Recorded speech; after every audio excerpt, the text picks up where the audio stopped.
so that's why it doesn't turn up until after 2 seconds. But it comes after 2 seconds because what happened was that as Management Studio sent these 3 lines because of the Go, because Go there, it's a batch separator. Then it sent these 3 lines. Why would you have this? Well, let's imagine that this thing here wouldn't compile unless we had first run this one. So rather than you have to run these things piece by piece, you can put in this Go and Management Studio will do the work for you. But it has to be Go alone on the line.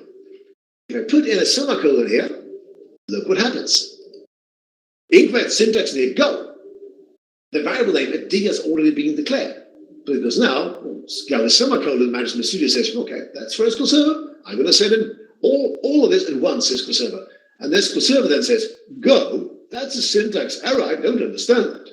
And also, yes, this variable was declared twice.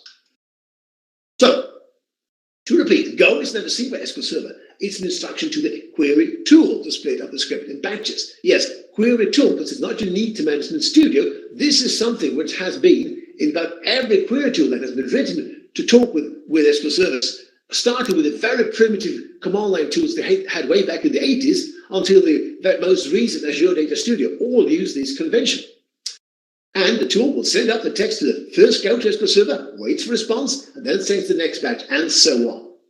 Now, beware, though, that if you're writing a program and you're reading a script from a file and you're trying to, with Go in it, and you send that script right down into execute non-query or whatever method you use in your API, well, then SQL Server will say, Go, that's the syntax error, because the client API will not care about the Go. If you just send everything, if you want to do this, you need to pass out the Go yourself from the script. I'd also like to point out that there are a few commands, create procedure, create function, create view, and create trigger, that must be a batch on their own. There are a few more, but these are the most important ones. So first of all, this means that if you create a procedure, you can't say, print, I'm creating procedure, and then create procedure. You must have a Go in between. And also, this means that if you have a Go, after create procedure in the text, that's the end of your store procedure. Occasionally on the forums, I see people who say, create procedure, have some text, Go, and then some more code, which they intended to be part of the procedure, but it was not, because that Go was the end of the procedure. Now let's talk about null values. This is something which is, well, if you've never worked with it, seen them before, and you start using SQL, it's completely new to you because you have not, you don't find it in anything similar in another environment. I mean, you have null also in C# and C++, etc., but they work in different ways.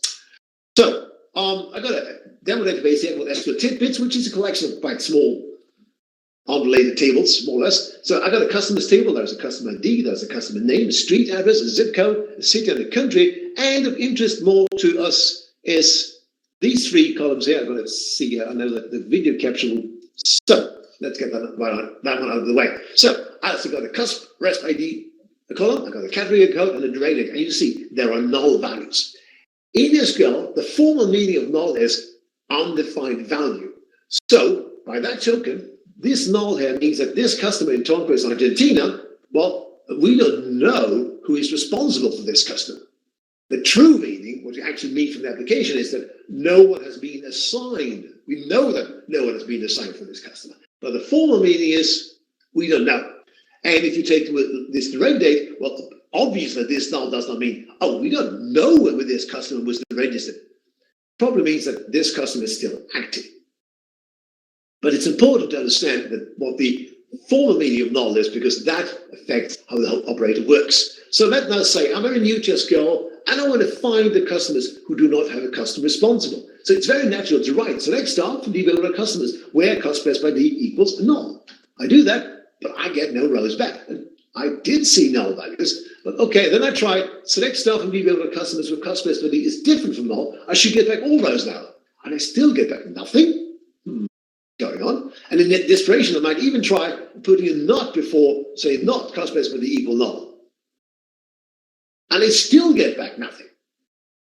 This is because null, as I said, is an unknown value. So when we're comparing this to the cost best by d, well, it could be, since it's unknown, it could be equal to the value we are comparing to. Don't know. And even if this one is null, well, these 2 null could be different unknown values. This one is null, but that could be happen to be 16, and this null could be happen to be, well, 85. We don't know. So therefore, the outcome of this condition is not true, it's not false, it is unknown. This is the three-value logic of SQL. Take some time to wrap your hand around, but once you do that, well, you can write quite powerful queries. Now, to solve this particular problem, you need to use this operator is null instead. So cost base per D is null, cost base per D is not null. And now I get back rows. See here now, I've got all of these are null values, and here in this column are non-null values in this cost base per D column. Yeah, so by the way, I should say this. This one gives null, so it gives unknown. This one gives unknown, and we have not unknown. Well, we still get unknown. And yes, this is a kind of a beginner's thing, but I actually had a forum post or forum thread a way back where someone freaked out because, well, he had something and then put a not in front and still did not get back in the rows. And people explained to him what was going on. And yeah, he freaked out, and he had been working with this girl for 40 years, he said. Still haven't gotten this. Quite amazing. One more thing, though, when it comes to what happens when we add logical operators. So let's say here, select staff and devoted customers where country equals Argentina or cost base per D is null. Sorry, equals null. So this one is true. This one is for one client customer. We saw that. And this one is unknown. So what happens? Well, we get back this row because the same logic as always applies when it comes to OR. If one side of OR is true, well, then the outcome of OR is true. Now, if I've come to equals Argentina and cost base per D is null, is not equals null. Difficult for me to say because you never use that in real world. I get back no rows because we have true on one side of the end, and on the other side hand we have unknown. So, well, that's unknown because we don't know whether this should be true or false. So that is how we work when we combine these with logical operators. So null, again, that represents an unknown value, and SQL has three truth values: true, false, and unknown. And comparisons with null, they will give unknown. And where on, well, they will, I did not say this explicitly, but they will only include a row if the condition is true. There are other situations where things only happens if the condition is false, like a constraint checks. I'm not going to show that, but I just mentioned it, but that can happen. And to check the null values, you should always use is null and is not null. So comparing with null is very rare, like this with equals is very rarely the correct thing to do. And if we have true or unknown, that would give true. True and unknown, that would give unknown, and not unknown would give unknown. And some of these things has bearing for the next thing, they're not in trap. This is a trap that about everyone who has been working, just started working with SQL, have walked into or will walk into it at some point in their career. You managed to never do that because you listened to this session. You are one of the lucky few. So, what is this all about? We're going to move to my Titbits database again, and I have a table with my customer responsibles. And you can see there are 9 of them. Now I can run queries to compare this with my customers. For example, I want to find all customer responsibles who are located in a city where there also is a customer. So I can write select star from dbo customer responsibles, CR, where CR.location in select C city from dbo to customers C. A quite very simple, straightforward query to write. I would guess most of you have, or if maybe every one of you have used the in operator because this kind of query is very intuitive to write. And you see, I get back 3 of them. Then I want to find all the customer responsibles who are located in the city where there is no customer. Well, it's the same query more or less, but I just say not in instead. Also very intuitive and very simple to understand, and I get back 6 rows. Then I might say, okay, I want to find all the customer responsible who actually are responsible for a customer. It's a very similar query to the one above. Now instead I got CR customer per D in, select C customer per D from the dbo to customers. And I get back 7 of them. And of course, then the next query to write is, who are the customer responsibles who are not responsible for a customer yet? So again, I put a not in, that's very intuitive to write, and I can do that, but I'm in for a surprise because I get no rows back. What? So why is this happening? Well, let's take a look at this. So first of all, let's look at what this subquery returns. I'm just going to put in the distinct so that get less values. And you can see I get back 1, 2, 3, 4, 6, 7, 9, and null. Now, I can take these values and put them in like this. So this is the same query. when I once have computed these values, and I also put the not here on the outside. So this, now, and that's a shortcut for actually lots of OR expressions. So logically, this is the same thing as not cost space by d equal 1, or cost space by d equal 2, or etc. down to cost space by d equal null. Or if we move the not to the inside, apply the normal Boolean transformation, we get, well, cost space by d is different from 1, and cost space by d is different from 2, and cost space by d is different from null, etc. Now, let's take 5, which is not in this list. So is 5 different from 1? Yes, true. Is 5 different from 2? Yes, it's true. Down to here, is 5 different from null? Oh, we don't know. It's unknown. And remember that Boolean logic, true and unknown yields unknown. So therefore, no, we don't get this row back. So more generally, if you have something like this, and this subquery returns 1 million rows, 1 million rows in one single null value, you will never get in the rows back. That's the not-in trap. No, it's not exactly intuitive. Takes a while to wrap your hand around, or just learn this is the way it works. On the other hand, it's quite simple to work around. Just add a filter in the subquery to filter out the null rows, so you don't get this problem. So if I do this, I get the expected results. So if you have this construct again, select dbl.tbl, where call not in the subquery, and the subquery returns a single null value. You will get no rows back, because that null value may or may not be equal to call one. We don't know, it's unknown. Therefore, we can't say with certainty whether it should be included or not. And the way to deal with that is to add where is not null to the subquery to avoid this trap. There is a different way, though, to avoid this trap, and that is the next tidbit, the exists operator. And this is, as I said before, this is something that I thought maybe every one of you has started using, and if you haven't, that is your homework. You should go home and exercise, because this is a very powerful operator, and it's not only for experts. No, this is typically for, well, everyone who works with SQL has used for this operator. So first of all, we have this query. Select star from evo customer responsibles, where see our customers by the in customer space by d from customers. That is, show me all customers who are responsible for a customer. And I get back 7 rows. Now, I can also write this one with exists. So here I'm saying select star from debug customer responsible, CR where exists, select star from debug customers where C cost space by D, CR cost space by D. The way this works logically is this. So for every row in this outer table, this subquery is evaluated. And if the subquery returns at least one row, well, then the result will include that row from the outer table. And if it returns, because then exists will return true, and if the subquery returns no rows for the outer row in the outer table, well, then it returns false, and the row is not returned. So I run this, and I get back 7 rows. Now you might think from my description that, hey, this sounds slow. You have to run this query every time. This can't be efficient. Don't be fooled. Don't be fooled. Remember this. SQL is a declarative language. You say, I want this result set, and the optimizer figures out the most efficient way to achieve that result set. As a matter of fact, if you go look at the query plans for these two statements, you would find that they're identical. They result in exactly the same. So the performance there is no different. It's just a logical way of expressing things.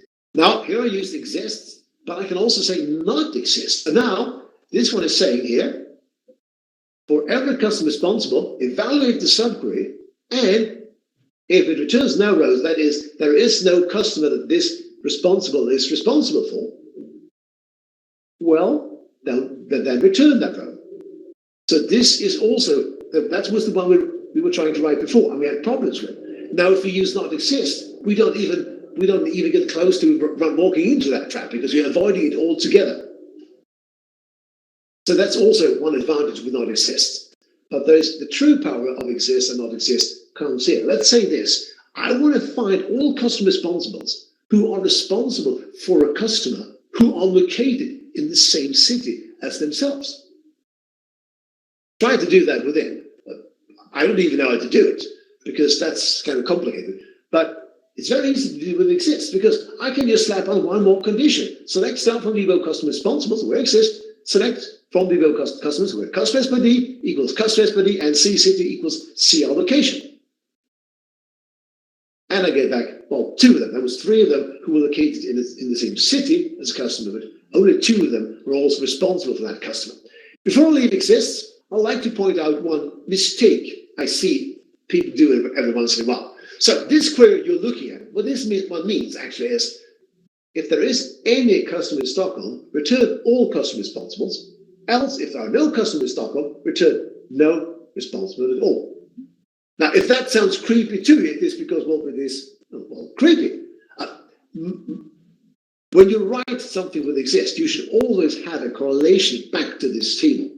What the intention was here, well, it's difficult to say, but maybe we want to find customer responsibles who are responsible for customers in Stockholm. But we need to have this correlation back to customer responsibles. If you write it this way, it's legal, but it rarely makes any sense. So if I write this, I get back all customers, because there is a customer in Stockholm. If I change this to Oslo, I get back no rows, because there are no customers in Stockholm. Oh, sorry, in Oslo. So, if you write it this way, select stuff when you've got customer responsibles, where exists, etc. The subquery with exist or not exist is logically evaluated for every row in the outer table, but that's logically. Then the optimizer may implement it in some smart way. And if the subquery returns at least 1 row, exist will return true, else false, but you will never have to deal with unknown. And with not exist, of course, it's vice versa. If there are no rows back, you will get true, and so on. And not exist and exist, they are really great for multi-column conditions. And keep this in mind, the where clause for an exist or not exist subquery should always have at least 1 condition back to a table in the outer query. Because else I'm telling you this, you're doing something wrong. Now let's move on to talk about the case expression. Yes, the case expression. Many languages have a case statement, and that sort of confuses people and come to a scholar and think, yeah, case, and then they try to use it like it was a statement, but it is an expression. So let's look at how it works. So you have a number of when and then clauses, and SQL Server will evaluate all these when clauses in order, and as soon as one returns true, it will return the value of the corresponding then clause. So we started here with at n being 1, so we can see this, and we get back this very large floating point number. But now I'm going to change at n to be 2. So then we're going to see, well, at n, well, then yes, it's 1, so we'll get back the value of this system function, and we get back p. Now we set, well, let's say, set at n to 10.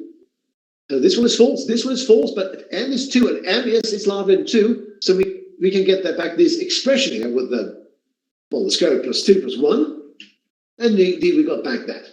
Now let's make that a negative value. So this one is false, this one is false, this one is false, but at n modulus 2, this is the modulus operator, yes, at n is an even number, then we can run this subquery here. So we can get back the number of customers. We do this, and we get back 20. Now, yes, we can put a subquery here, but it has to be a subquery that returns a single column and a single row. So if I, for example, now try to put in, well, let's say 20, this is an extra value, I get this. Only 1 expression can be specified in the select list when the subquery is not introduced with exist. So that's an error. And let's say now that, okay, but I want to return the city's customers, all like this.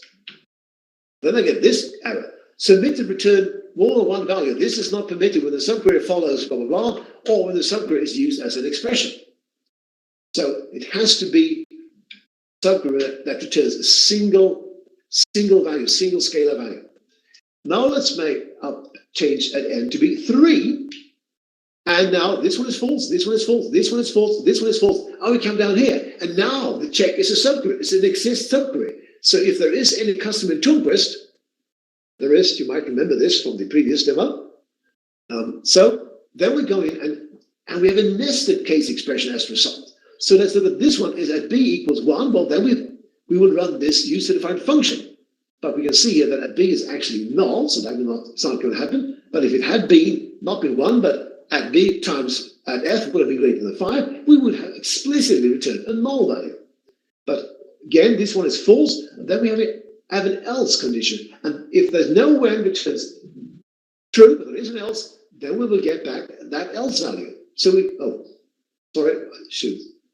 course not. So -1.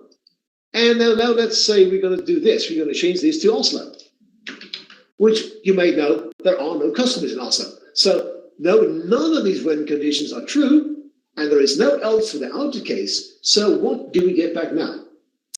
You might have guessed it. Yes, we get back none. That's what we get when the nothing in case returns true. So there is no case statement in SQL. There is a case expression. And the result of the case is the then expression of the first when condition that evaluates a true. And if no when evaluates a true, the result of the case is the value for else, or null if there is no else at all. And then else must be followed by an expression that evaluates its single value, even if it is a subquery. And no, you cannot call super procedures in case. I've seen people trying to do that every once in a while. No, you can't. It must be a single scalar expression.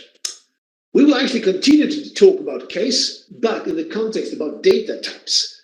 And this is a topic that I could have a full beginner sessions only about data types, but I will only now bring up the most important things. So first of all, before we come to the case, I've got to introduce a new table called config values. And what this is, you find this in many systems. It's a collection of configuration values for various things. And a proper definition of such a table will be one single row and lots of columns. But no one does it that way because it's completely unmaintainable. So what everyone does is to have one row per value. And then you can do it in different ways. But in this case, we have an ID, we have a name, and we have a type. So this configuration parameter is an integer. These two are strings. This one is a date one. And this one is a data value. And this one is a GUID. See over here. There's more than one way to skin this cat. So anyway, I want to write just a procedure that returns the value of one configuration parameter to the client.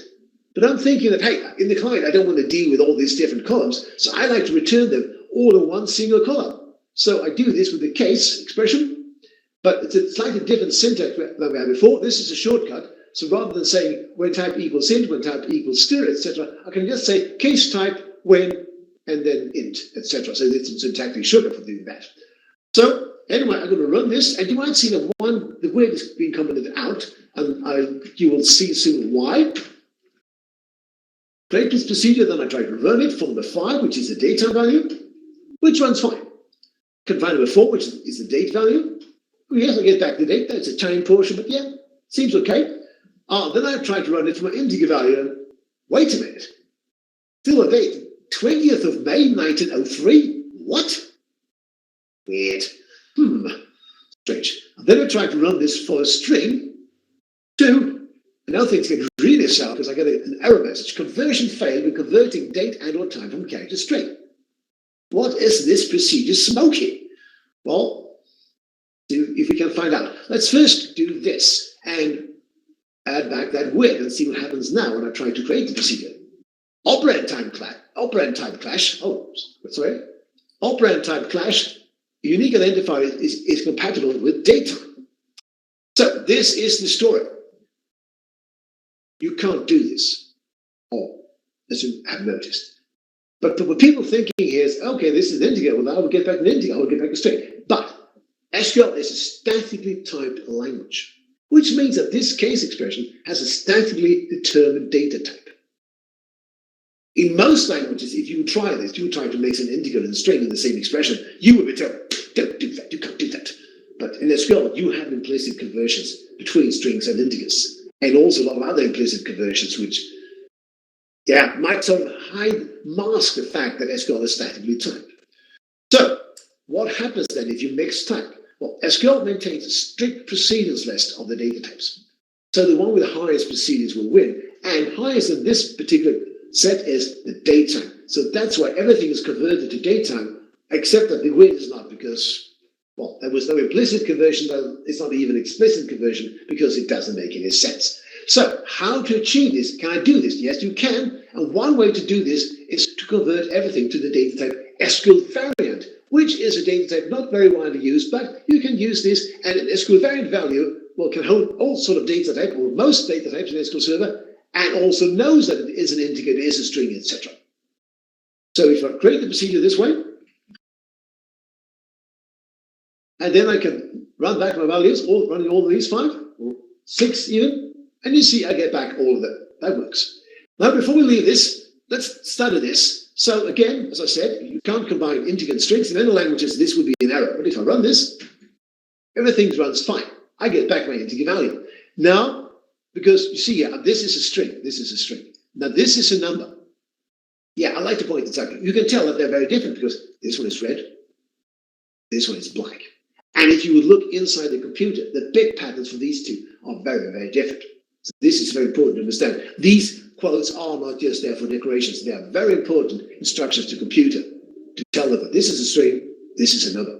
Anyway, I have this number. I'm going to compare that to the string, and I know that there is a string with that value, but I get an error, conversion failure, when converting the varchar value, a string to data type int.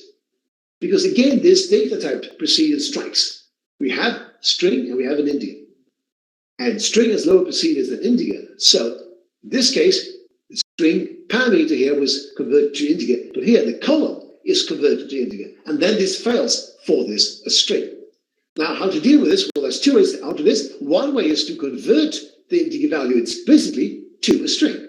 So I can do this, and I get back my row. But I can also do this. I can convert the string to integer with the function try convert. The point with try convert is that rather than raising an error where conversion fails, it will just return null. So there is no error, and like you can see, I get back my numeric string. So SQL is a statically typed language, but with more implicit conversions than most other languages, so it kind of hides that fact. But an expression will always return the one and the same data type, always. And if 2 types meet an expression, the one with lower precedence is converted to the type with higher precedence. If there is an implicit conversion at all, if there is not, there will be a compilation error. And it's always better, I think, to convert explicitly for clarity, to make it clear that this is what I mean. Now, here is a simplified precedence list of all the data types. So lowest in the pack is binary. Then we have the strings. Then we have the numbers, and well, integers are lower than decimal, and it's lower than a floating point. Then we have date and time. And finally, on the top, we have SQL variant, that data type that I showed you. Just for reference, I put in this this slide with all the full list. If you want to look at it yourself, I'm just going to move on because that's beyond the level of this session. Anyway, so I'd like to talk a little bit more about comparing strings to integers and dates. So if we do something like this, we're comparing here a string column to a number or a string column to a date value. This is very, very likely to fail because most likely there will be values in this column that does not convert to integer, does not convert to dates. And remember this, 1, 2, 3, 4, black, and 1, 2, 3, 4, red are very different. They are different colors. There is a quote around, and there are very different bit patterns inside the computer. So they are very important to get these right. And the way to deal with this is to convert the number of data variables to string explicitly to compare them, or use try convert on the string column, which will return null if the conversion is not possible. So let's move over to union and union all, which is something some of you might not try, but there's some details about it I like to discuss. So I'm going to move over to my Titbits database. I'm going to keep on working with my config values. This time I want to return all of them to the client, but again, I like to have one single column for all the values. I don't want to have one column for different data types. So I think I kind of write this. Select ID, name, type, interval from debug config values, where type equals int, union, select, and equals string, etc. So the purpose of the union operator is I got 5 individual queries here, but I can combine them to be a single query by adding union in between. So I think I can do this, and I'm going to run this. Unfortunately, though, I get again operator type clash, unique identifier is incompatible with data. And the reason is the same as for case.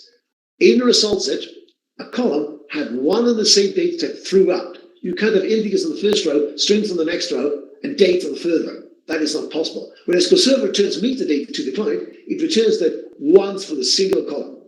So what happens here is, again, the data type precedence strikes, and again, the datetime wins, and it fails because of the win. So how to deal with this? Well, we did that in the previous demo, but here's just, I use the SQL variant, but most people don't do that. Most people just convert to strings like this.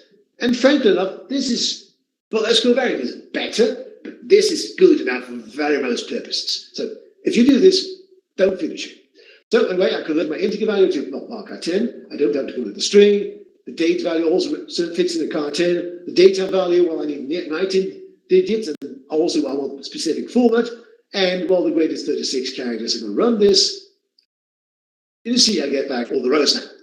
Now let's talk more about the union operator. So I'm going to create two temp tables called hash alpha. I'm going to column n as Nick, as in Nicholas, and a column table called hash beta with a column m as in Martin. And here I'm going to have the values 1, 2, 3, and here are the values 3, 4, 5. And I'm going to run my query now, select n from hash alpha, union select m from hash beta. And two things to note here. First of all, the name of the column is n. And that is not occasion. It's always taken from the first query in the union. But then also note here, it's 1, 2, 3, 4, 5. Only 1, 3, although there was 1, 3 in both tables. This is because the union is a set operator. You may know that relational databases are built on set theory. And in a set, a value can only occur once. So that's why the value in the intersection, it only occurs once, because it really only exists once. So let's move on here and add some more values to alpha. So I'm going to add 12 3 times and 15s 2 times to beta. And I'm going to run my query again. And you can see here I get that 1, 2, 3, 4, 5, 12, 15. So not only did union remove the duplicates between the sets, but also the duplicates in the individual sets. Now, maybe for some reason you want to have all the duplicates back. You can do that. You can say union all, which will not remove duplicates. And also you may want to sort the output. And then you can do that. You can put an order by clause at the end, but it must be at the end. You cannot have an order by here as well. That doesn't make sense. The order by always applies to the full query, and the column names here must come from the first query. So I can do this. And you see now I get back 1, 2, 3, 3, 4, 5, 12, 12, 12, 12, 15, 15. Now for an interesting observation. When we work with relational databases, we rarely work with problems in set theory. We work with our data. And as it turns out, when we work with our data, we don't often want the duplicates to be returned for one reason or another, or we simply know that there will be new duplicates because of the logic. So I'm suggesting this. 95% of the time, union all is what you want. And therefore, the few times you really want distinct values, you should write it like this. You have a subcode with union all, which you wrap in select distinct. Yes, this is longer to write, but when I see this, I understand. The programmer wants distinct values. When I see this, I'm thinking, I wonder if the programmer knows that union remove duplicates. So let's go back to the config values query. So this is how it should be written, really, union all. Now, if you look at this query, you can realize that you don't need all from a logic perspective because there cannot be the duplicates because the way it's written, they are mutually exclusive. However, if you go and look at the query plans, you will find that they're different because that's also one thing important to understand. When you remove duplicates, that comes with a cost because SQL Server has to sort values and do other things to remove the duplicates. So that takes resources. So if you can avoid that, that's good. We're going to work more with the unit, but we're going to introduce 2 new tables, East transactions and West transactions. And these tables are very similar. There is a transaction ID, a name, a quantity, and a date. But beware though, these are from 2 different banks. So these transaction IDs, they are completely unrelated. They have no relation to each other whatsoever. The customers, though, are the same people.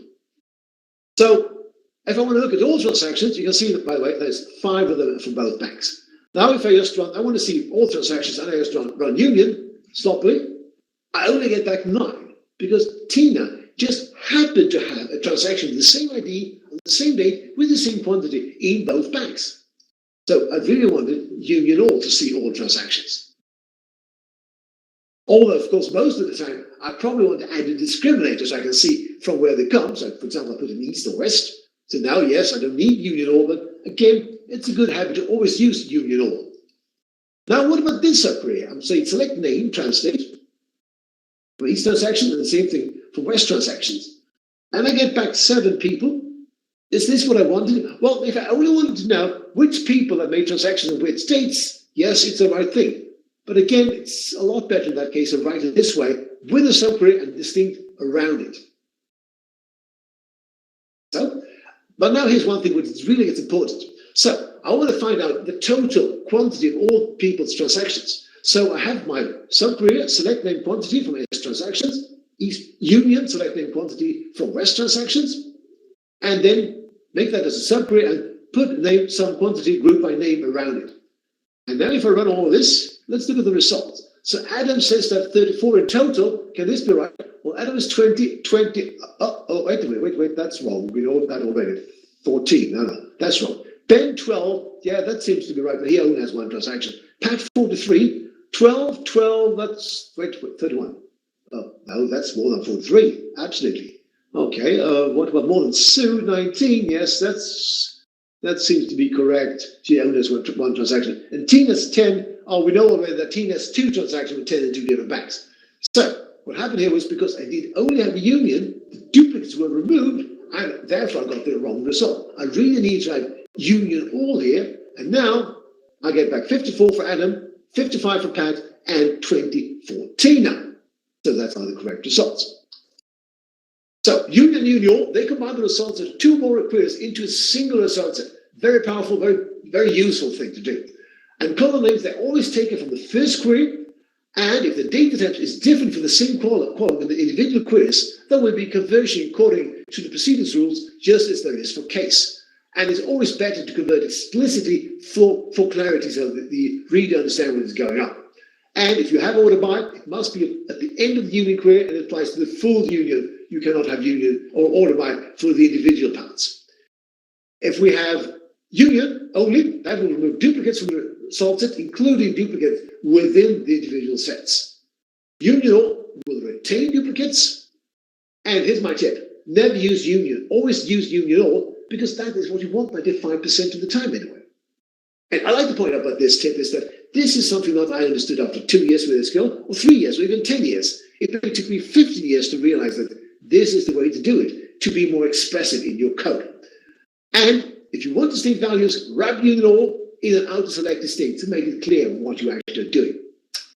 And keep this in mind, that checking for duplicates comes with a cost in performance. Now let's move on to talk about CTs and derived tables. This is one thing I can tell when people ask in the forums. People use them, but they sort of, no, what is going on here? Yeah, they're really getting confused. So let's have a look at this. First of all, let's have a look at this. Go to a Titbits database. This thing is called a derived table. We've already seen this one, but I like to point out one thing. So first of all, if you haven't seen this before, yes, rather than having a table or a view after from, you can put another query. So you can take one query, build another one on top, etc. There's one thing I need to call out though. If you try this without the alias, I get incorrect syntax near right parentheses. Although I don't use the alias anywhere, it is mandatory. I must have it. Now, for the rest of this demo, I will go move to another database called Northcare. This is an order database with about 1 million orders. And here I have a query. I selected some columns, an order ID, the customer ID, a customer name, the city, and the amount. I have an orders table. I joined that with the customers table. And then I have this derived table that computes the sum of all orders in the database. And I joined that to my orders table. And then finally, I'm filtering my orders table on specific date in April 1997. Now, before we move on, I'd like to point out this derived table here is completely isolated from the rest of the query. I cannot refer to the OSC aliases in this query. I can join to orders and customers directly in the query, but I cannot refer to OSC here. Now, before I run this, you might say to yourself that, oh, this is going to be slow because 1 million orders, that's going to take a lot of time to compute that. Well, let's look at this. I'm going to select this, press execute, and boom, the result is instant. Why? Because SQL Server is smart. There's an index and order IDs, on order date, so it can quickly find those orders. And then SQL Server goes and only computes the sum of the orders on that particular date. So this is only a logical construct. The optimizer recasts the computation order, and this one is never being computed. Now we move over to a CT, of so-called common table expressions. It starts with a name, as, and open and closing parentheses. In between that, we have the same query as above. And down here, then, I got order amounts. Now, this is only a macro. What happens at runtime is that SQL Server takes this text, or rather this text, pastes it in here. So the net effect is the same query as this one. Because this is, only a logical construct. So if I run this, you might guess that, yes, the result is instant.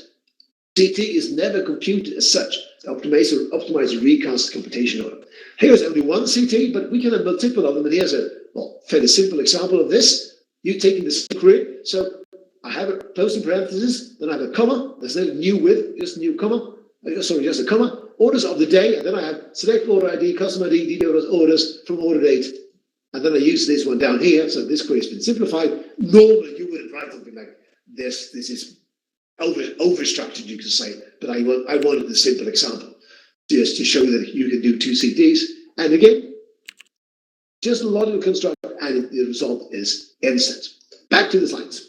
So CT and common table expressions or derived tables, they are logical building blocks that permit you to build a more complex query from smaller queries. I often see this question, or every once in a while, does CT take up space in temp-to-be? And the answer is no, because it's a logical building thing. Or the full query may need space in temp-to-be, but the CT as such does not need anything. Kind of the wrong question to ask. And because they may never be computed as such, the optimizer may recast the computation order. So they're very similar in nature, basically. I mean, they're all more or less the same thing. The difference is the CT has a name, the derived table only has an alias. And which of use is a matter of taste. I tend to use the derived table if it's just a quick, short thing for some quick filtering. But if we start to nest, for example, if it gets more complex, I tend to prefer to use a CT. Specifically about derived tables, well, instead of placing a table or a view after from or a join, you can just put a subquery, which is so known as a derived table. And the derived table cannot refer to anything in the outer query. It must always have an alias. You cannot leave that out, even if you don't use it anywhere. Common table expressions, well, on the top of your query, you can define one or more CTs. And the first CT is introduced with followed by the name. And the remaining CTs are just introduced with a comma and the name. And you use the name of the CT and the rest of the query just like it was a table. So the occurrence of that name will be replaced by the text of the CT. So just like a view is. View is also just like a macro, which is being pasted in to the query, and then the optimizer will work on that. And we have multiple CTs. It's quite common that are refinements of each other. So you have one CT that does a basic select, a group by, and then you do some filtering of that by, and then maybe join the next guy and so on. That is quite common. And the particular example that you saw, they were completely independent of each other, and that's also, you can also do that. You can do it all sorts of ways that you feel this is a better way for you to structure your query. Now let's move over to temp tables and table variants. So here I'm going to create a table called hash order amounts. And because it starts with a single hash mark, this table is private to this process. The real name of this table is hash order amount, an insane amount of underscores and some hex digits at the end, under the covers. But you don't have to bother. SQL Server takes care of that. The point is this: if I would create hash order amounts in this another query window, that would be a different hash order amounts. So it's a private work area, because every once in a while, maybe I want to populate some table and then refine that data and so on. And I can do that with the help of these temp tables. And then what I'm going to do with this temp table, in this case, I'm going to say, tell SQL Server, put the result set of all the sums, or the sum of all these orders into that temp table, and then it used that as I did before. So from a logical perspective, this is this is very similar to the one with the CT. But is it the same thing physically? Is this also blazing fast? Well, let's press execute and see what happens. No, it's not fast. Something is going on. Because, it took 4 seconds. Because I told you that SQL is a declarative language. That only applies to individual statements. When it comes to different statements, SQL is completely imperative. This one means, Mr. SQL Server, you take this result and stick it into this temp table, period. And SQL Server obeys, yes, master, I'm going to do it. Then it's going to use that in the query down here. So that's why it takes a longer time. Now, rather than using a temp table, I can use a table variable. It's quite very similar. I just say declare at order amounts and table. Yeah, slightly different syntax, different order of the names. And I'm then going to produce the same result into that table variable and run the same query. And you may guess how this is going to end. Yes, this is also taking time. See how long time this one takes. Yeah, again, 5 seconds this time. So temp tables, you say create table, and the name starts with a single hash mark. You can also create table with double hash marks. Those are so-called global temp tables. They have very, very little use. Stay away from them. You can have table variables. You say you declare a tvar, table. And both they serve the same purpose, a working area that is private to the process and not visible for other processes. So two processes can create the same table variable, the same name, and there's no conflict. Very, very, very powerful. And when you define them in list of procedure, they will go away when the procedure exits. So far, there's no differences at all. But if you create them on top level, for example, directly in the query window, now there's a difference. A temp table will stay there until the process exits, or you say drop table. But a table variable only lives for a single batch. And let's say you do this. You have a procedure, an outer procedure where you create the temp table, and then you call the inner procedure. Well, that inner procedure can refer to that outer, the temp table created in the outer procedure, so you can share data between them. You cannot do that with table variables. And both of them live in temp B. The physical implementation is not the same. There's some differences. There is a myth about table variables that there's some people say, oh, they're memory only, so they're fast. No, they're not. They do live on disk, both of them. But there are some differences, though, in the logging, because there are some different rows on the rollback. On the rollback, a temp table will be rolled back, a table variable will not. So from that perspective, a table variable is faster. However, table variables actually have a bad reputation when it comes to performance. They often give bad performance. As a matter of fact, this particular demo, if you would run this one on an earlier version than SQL 2019, you would see that the query with the table variable is slower. That is because in SQL 2019, they fixed one of the issues with table variables, but there's still quite a few left. So they are, most of the time, they are slower. So here's a tip. You have a query that is running slow, and you don't really know why, but you see that there's a table variable. Without knowing anything else, you can always try replacing that table variable with a temp table instead. That's just a simple thing to do, just some fine replacing the editor. May help. No guarantees, but I would say that it's a 90-10 split that the temp tables are better than table variables. But certainly there are situations where table variables are better, for one reason or another. And here's sort of kind of, rule of thumb. I would tend to use a table variable if I only have a handful of rows, for example. Let's say it's a fixed table that, okay, 1 maps to sausage, 2 maps to cucumber, 3 maps to chainsaw, whatever. So it's only that table with 5 rows in total. But if I know that I could get 10,000s or millions of rows in this table, I will certainly use a temp table because I know that could perform better. Now, what about CTs versus temp table? Which one is better there? Well, if you have a temp table, first of all, you always materialize the results in. So that's an overhead only writing to that temp table. And also, SQL Server cannot recast the computation order. You saw this particular example, no doubt. The CT was a lot faster because SQL Server could recast the computation order and it was a lot faster. However, the full story is a lot more complex. That CT may be very complex, very convoluted. So the optimizer cannot really do anything with it. It really more or less has to compute the CT as such. And then for the rest of the query, well, then it doesn't know what the CT returns. So it has to make guesses for the rest of the query, how to make the joins, whatever you have. It could be a very complex query.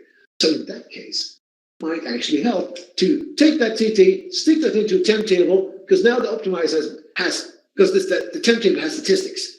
So the optimizer knows more about when it's going to optimize the rest of the query. So here, you can't say that it's a 90-10 split or it's always better. I would say it's a 60-40 split. Most of it. So CTs are faster, but not always. So sometimes if you have a CT and it's slow, try a temp table or vice versa. Maybe the temp table was a mistake. And anyway, one thing, yes. And so I was moving on to this point a little quick, and too quickly, nevertheless. So let's say that you stack 8 CTs on top of each other. I can almost promise you that if you put it in a temp table somewhere, you're going to get better performance. And nothing else. Your debugging will be easy because if you have 8 CTs, you hardly know what they're going to return. So but which to use with it, this is something you only learn by experience, what works out. I just like to point out the basic things here. So I'm getting towards the end of my presentation. I just like to make a summary. So Go, that is not an SQL statement. It's a batch separator. Null, that is an unknown value, and all comparisons with null indeed are known. And you need to use is null or is not null to check for null. And not in will not give any results when the subquery returns one or more null values. And to avoid that, add where is not null to the subquery or use not exist to avoid that trap. And in SQL, case is an expression, it's not a statement. SQL is a statically typed language. Expressions and columns in the result set have a static data type. When implicit conversions are permitted, they follow a precedence list which defines which type that wins. And union, they could permit you to combine two more result sets into a single result set. And union will remove duplicates, union will retain them. And I'm telling you this, always use union all and wrap in distinct when that is what you want to make it clear. CTs and derived tables are logical tools to build complex queries. I repeat that again, logical tools. They do not take up space and tend to be or being materialized under the covers by default, no. And they're not necessarily computed as such, optimizing the recast and computation of it. Temp tables and table variables are private work areas, and when you stick data into them, that is always going to happen. And temp tables will often give you better performance than table variables, particularly with large amounts of data. CTs and derived tables are generally faster than temp tables, but here the exceptions are quite commonplace. So before I leave this, I'd like to again thank you, the strategic partner and the sponsors, for making this conference possible. And my final tidbit, my name is Erland Sommarskog. Here again, my email address is SQL@sommarskog.se. So if you have any questions that I don't answer right now, please feel free to mail me. I'd like to point out the slides and scripts for this presentation is on my website, sommarskog.se/present. And included in that script are the scripts to build the databases. This is one single script. For Northgate, you need to run two scripts. And hopefully now I will be able to there will be some time to answer questions directly or in the chat. And I thank you very much for listening.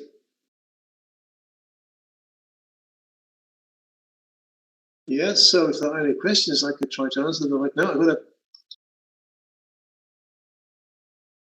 Oh, sorry, there's a question in the chat. Is it possible to learn SQL Server new methods of implicit conversion of, say, personal data types? Piotr, can you unmute Piotr so you can clarify that question, because I'm not sure I understand. Yeah, it might be. Yeah, okay. Teaching. Yeah, but I still don't understand the whole point with personal data types. So, okay. So the data types you can define in SQL Server are only very basically alias data types. So you can define, well, for example, it's a particular string.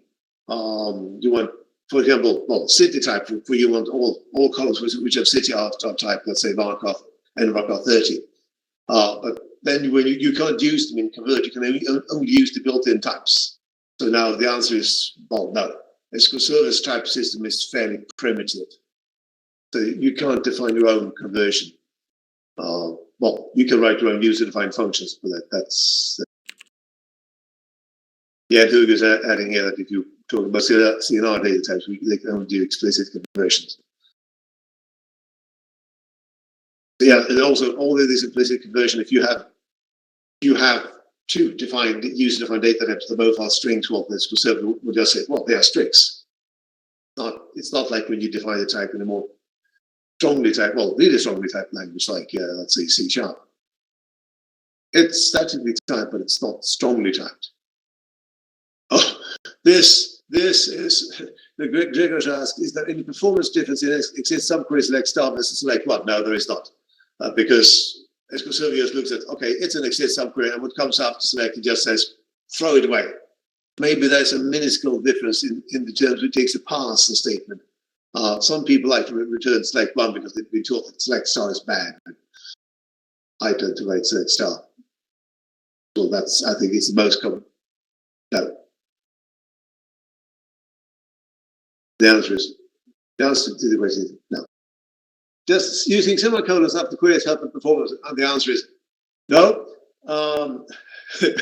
Yes, and I can immediately see him good at this typing. I know he's going to have an opinion of that.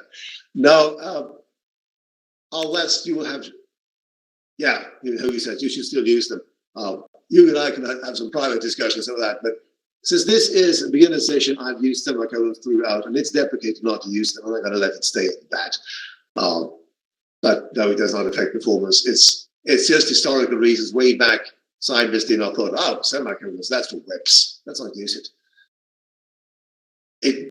I would love those had been mandatory because I've written code that passes SQL, and that's a lot easier to do if the semicolons had been mandatory. Someone says, yes, Rob says we think we all should use them more often than we do, but I often forget. Yes, yes. So what I actually do when the code I write, I'm not going to tell you, but yeah, yeah, I might always put them in. I think there should at least be a setting to require semicolons to be mandatory. Oh well, I think the chat has gone into discussion between Rob and Hugo. So I think you have the next session here. So maybe I should just. Well, that's anyone who has any more questions from me, I will drop out. Oh well, I will thank you everyone who listened to my session. I hope you enjoyed it, and for you were there to listen to Hugo's session, I'm sure that you will have a good time. As I said, I listened to his session previous occasion, and it was mind-blowing.